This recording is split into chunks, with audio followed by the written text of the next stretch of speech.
আমি যে কেকের রেসিপি নিয়ে আসছি, তো সবাই আমার সাথে থাকবেন আশা করি। আসসালামু আলাইকুম, আপনারা সবাই কেমন আছেন? আশা করি ভালো আছেন। আমি আলহামদুলিল্লাহ ভালো আছি। তো আমি আজ জানাবো, তো আমি এখানে শুকনো উপকরণগুলো চেলে নিব। আমি এখানে আটা দিয়ে দিচ্ছি, এটা চায়ের কাপ, এটা 1 কাপ আটা দিয়ে দিচ্ছি, 1 চিমটি লবণ দিয়ে দিচ্ছি। আমি এখানে বেকিং পাউডার দিয়ে দিচ্ছি 1/2 চা চামচ। আমি এখানে বেকিং সোডা দিয়ে দিচ্ছি 1/2 চামচ। আমি উপকরণগুলো ভালোভাবে চেলে নিব,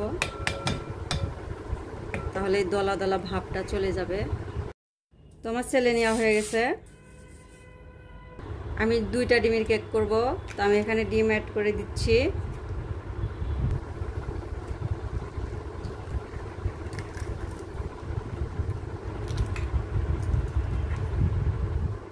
আমি ডিমের কুসুমগুলো উঠাই নিব। তো আমি ডিমের সাদা অংশগুলো আমি ফেটে নিব ভালোভাবে। তো মাশাআল্লাহ আমি অনেকক্ষণ ধরে বিট করছি। আমি এখন কুসুমগুলা দিয়ে দিব, ডিমের কুসুম।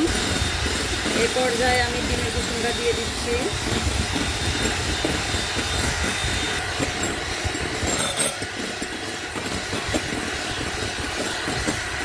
তো আমি এভাবে ফমি ভাব করে নিব। অনেকক্ষণ ধরে আমি বিট করতেছি।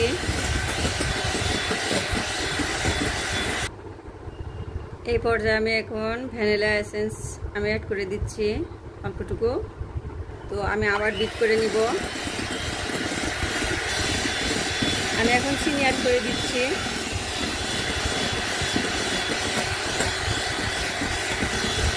আর এখানে তেল নিচ্ছি, তেল অ্যাড করে দিচ্ছি।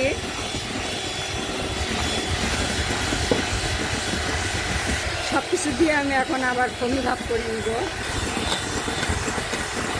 তো আমার বিট করা হয়ে গেছে। আমি এখানে সে সেলেনে আটাটা আমি দিয়ে দিচ্ছি, অল্প অল্প করে দিব।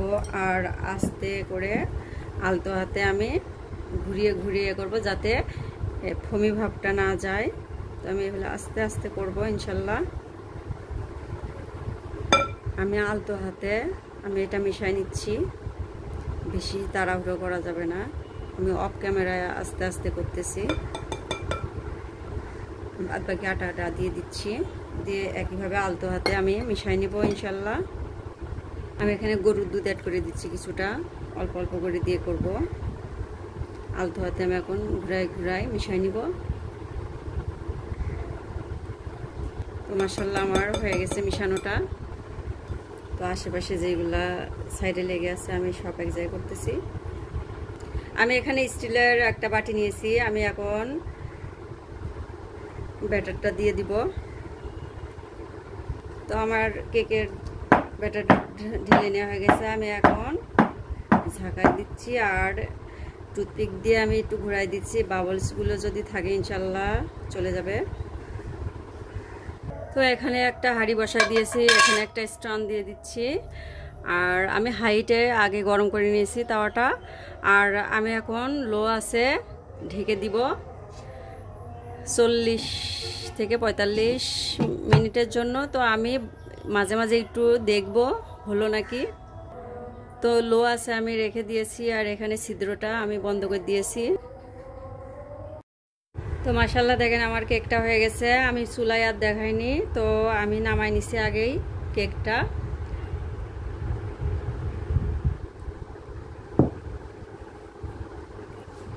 তো আমি একটু কেটে দেখাই ইনশাল্লাহ কেমন সফট হয়েছে।